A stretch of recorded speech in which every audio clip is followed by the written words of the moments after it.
వేదిక పైనున్న గౌరవ ముఖ్యమంత్రి శ్రీ నారా చంద్రబాబు నాయుడు గారికి, బోఫర్స్ కుంభకోణాన్ని బయటికి తీసుకొచ్చిన హిందూ మేనేజింగ్ డైరెక్టర్, ఒకప్పుడు ఎడిటర్గా పనిచేసిన శ్రీ ఎన్ రామ్ గారికి, రాజస్థాన్ పత్రిక చీఫ్ ఎడిటర్ ఓనర్ అయిన శ్రీ గులాబ్ కుటారి గారికి, చిత్ర పరిశ్రమ అతిరథ మహారథులందరికీ,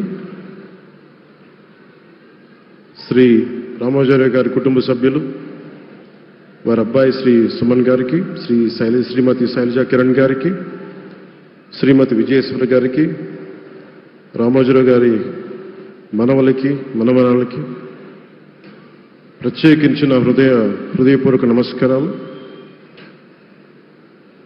ముఖ్యంగా ఆయనతో పాటు వెన్నంటే ఉన్న ఆయన ఈనాడు పత్రికా కుటుంబానికి, జర్నలిస్ట్ కుటుంబానికి,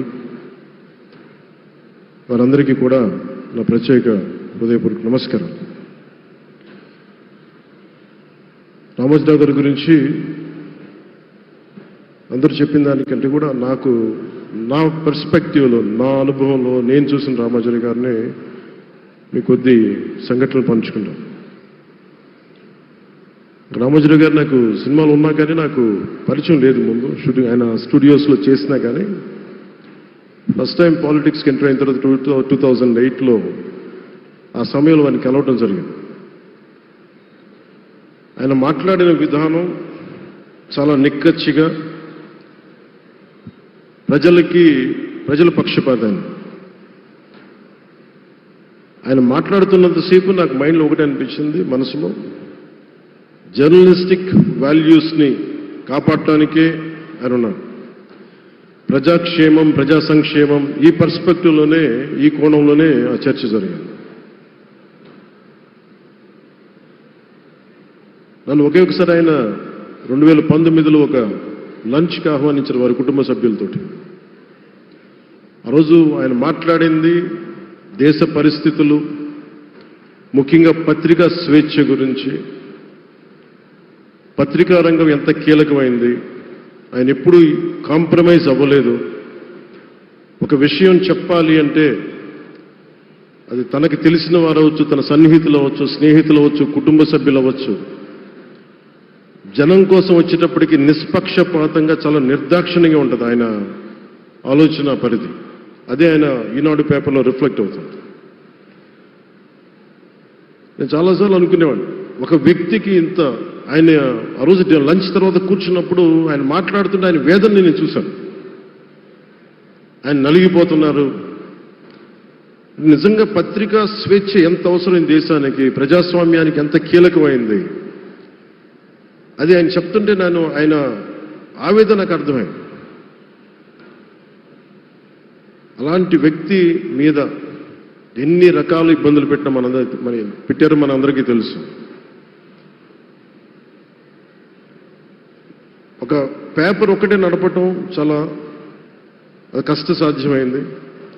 కానీ దాంతోపాటు ఆయనకి నష్టపోవడానికి, జనరల్గా అలాంటి విలువలు, కమిట్మెంట్ ఉన్నవాళ్ళు మిగతా వ్యాపారాలుంటే ఆయన్ని అన్ని రకాలుగా దాడులు చేయడానికి చాలా తేలిక. అలాంటి దాడుల్ని తట్టుకుంటూ యాజ్ ఎ జర్నలిస్ట్ ఆయన అన్కాంప్రమైజింగ్ యాటిట్యూడ్, అన్కాంప్రమైజింగ్ వాలర్, అవన్నీ ఆయన్ని నాకు చూస్తే చాలా చాలా ఆనందం వేసింది. ఆయన ఒకటే చెప్పారు నాకు, your upcoming political leader, I wish you all the best. నీ జీవితంలో నువ్వు కాంప్రమైజ్ అవ్వకు, what ever you believe in, నువ్వు ఏదైతే నమ్ముతావో దాన్ని త్రికరణ శుద్ధిగా చేయని చెప్పి ఆయన చెప్పింది నేను ఈ రోజుకి మర్చిపోలేను. అలాంటి మహానుభావుడు సంస్మరణ సభకి నేను ఈరోజు ఇక్కడికి రావటం ఆంధ్రప్రదేశ్ ప్రభుత్వం భాగంగా నాకు నిజంగా చాలా ఆనందంగా ఉంది. రైట్ టు ఇన్ఫర్మేషన్ యాక్ట్ దారిలో చూస్తూ ఉంటుంది. దాకా ఎగ్జిబిషన్లో 2008 రైట్ టు ఇన్ఫర్మేషన్ యాక్ట్లో ప్రజలకు ప్రతిదీ తెలియాలి, ప్రభుత్వంలో ఏం జరుగుతుంది, ప్రభుత్వం ఏం తీరుతలు ఎలా ఉంది అని. దానికోసం ఆయన అందరినీ కలిపి ఆంధ్రప్రదేశ్లో, ప్రత్యేకించి ఉమ్మడి ఆంధ్రప్రదేశ్లో ఆయన ఒక ఉద్యమకర్తగా కూడా వ్యవహరించారు. ఒక ఆర్టీఐ లాంటి థాట్ ప్రాసెస్ ఉండాలి అంటే ఒకటే ఉంటుంది, ఇది ఏమి జరిగినా ప్రజలకి తెలియాలి, ప్రభుత్వంలో ఉన్న రాజకీయ వ్యవస్థ ఏమి చేసినా ప్రజలకి తెలియాలి, వారికి అండగా ఉండాలని చెప్పి ఆయన చేసిన ఈ యజ్ఞం చాలా జటిలమైంది, చాలా కష్టమైంది. పత్రికా రంగంలో విస్తరించిందే కాకుండా సినిమా నిర్మాణ రంగంలో కానీ, స్టూడియోస్ కానీ, హోటలియర్గా కానీ ఇవన్నీ చాలా చేసి ఉండొచ్చు. కానీ ఆయన క్రక్స్ ఆఫ్ రామోజీరావు గారిది మోస్ట్ ఇన్స్పిరేషనల్ జర్నలిస్ట్. ఇందాక కుల్లూరు పార్థసారథి గారు చెప్పిన, ఇందాక అమరావతి నుంచి నాయ ఎమ్మెల్యే గారు మాట్లాడినా కానీ, పార్థసారథి గారు చెప్పినా కానీ ఆయనకి ఖచ్చితంగా ఒక విగ్రహం పెట్టాలని. ఎందుకంటే జర్నలిస్ట్ విలువల్ని కాపాడి ఆయన ఎందుకు ఇన్స్పిరేషన్ అంటే ఎన్ని కష్ట నష్టాలు వచ్చినా, ఒక జర్నలిస్ట్గా ఉండటం వేరు, ఒక పత్రిక అధిపతిగా ఉండి అన్ని ఒడిదుడుకులు ఎదుర్కొని ఆయన కుటుంబాన్నంతా బెదిరించినా కానీ, ఏమి చేసినా కానీ జనరల్గా కుటుంబ సభ్యులు కష్టం వస్తే నలిగిపోతాం.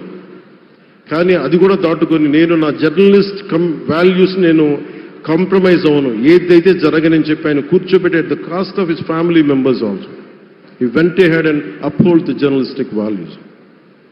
వారికి దానికి చాలా చాలా సాహసంగా నాకు చాలా ఆనందం వేసింది. ఆయన ఆఖర్లో ఎలక్షన్ రిజల్ట్స్ వస్తాయి, ఎప్పుడు వస్తాయి వీటన్నిటి అనుకున్న టైంలో నేను ఒకటి అనుకున్నాను, ఆయన ఆరోగ్యం క్షీణిస్తూ ఉంది, బాగుండు, ఆయన ఈ విజయ వార్త వింటారా లేదా అనేది నేను ఒకటి ఆలోచిస్తూ ఉన్నాను. సో నేను శ్రీమతి శైలజా కిరణ్ గారిని, సుమన్ గారిని, శ్రీమతి విజయశ్రీ గారిని అడిగినప్పుడు నేను ఒకటి అడిగాను, ఆయన విన్నారా అండి, ఆయనకి మాటలు వినిపించినాయా? అందరూ చెప్తారు ఆయన వినిపించట్లేదంటే, లేదు, చాలా ఒక 24 గంటలు ఆ విజయాన్ని దశాబ్దం పాటు నలిగారు, దశాబ్దన్నర పాటు నలిగి ఆయన్ని నలిగిన తర్వాత ఆయన అలాంటి వ్యక్తి విజయ వార్త వినకపోతే అక్షోభిస్తుందేమో ఆత్మని అనిపించేది. కానీ విజయ వార్త వినే ఆయన పరమదించారు. అందుకు నాకు చాలా ఒక తృప్తినిచ్చింది.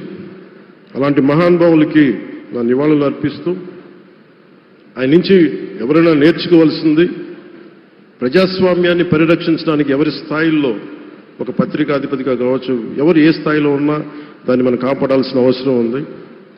అలాగే ఆయన జర్నలిస్టిక్ వారసత్వ ప్రవాహం అంటే ఉదాహరణకి ఈనాడు, ఈటీవీ తాలూకు ప్రజెంటేషన్ ఆఫ్ న్యూస్ చాలా న్యూట్రల్గా, అన్బయాస్డ్గా ఉండదు. ఏదైనా విషయం చెప్పేటప్పుడు నా గురించి ఎంత రాస్తారో, నన్ను తిట్టాలనుకున్నప్పుడు అంతే తిడతారు. అంటే నువ్వు చేసే పనిని బట్టే గుర్తిస్తారు తప్ప నాకు తెలుసు కదా అని చెప్పి మళ్ళీ దానికి ఫేవరెటిజం ఉండదు.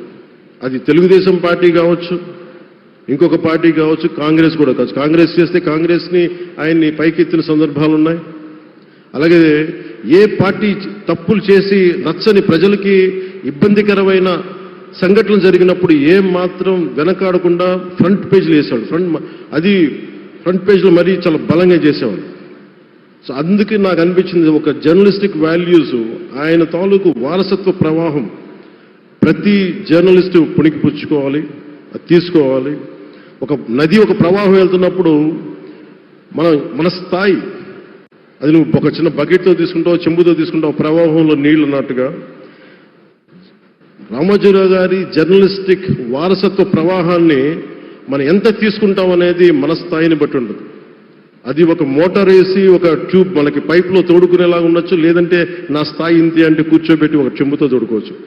అలాంటి అపరిమితమైన ప్రవాహం, ఆగని ప్రవాహం, ఉధృతమైన రామోజీరావు గారి జర్నలిస్ట్ వారసత్వ ప్రవాహం ఈ రాష్ట్ర ప్రజలందరూ కూడా, తెలుగు ప్రజలందరూ కూడా దాని నుంచి మనకి ఒక స్ఫూర్తిని తీసుకోవాలని మనస్ఫూర్తిగా కోరుకుంటూ, నాకు అవకాశాన్ని ఇచ్చిన నా సహచర మంత్రివర్యులందరికీ, ఇక్కడికి వచ్చిన ప్రత్యేక ఆహ్వానితులుగా వచ్చిన జర్నలిస్ట్ పెద్దలందరికీ, పత్రికా ప్రతినిధులందరికీ, ఇక్కడికి వచ్చిన అతిథులందరికీ, విశిష్ట అతిథులందరికీ ప్రత్యేకమైన ధన్యవాదాలు తెలియజేసుకుంటూ, కృతజ్ఞతలు తెలియజేసుకుంటూ సెలవు తీసుకున్నాను. జై హింద్.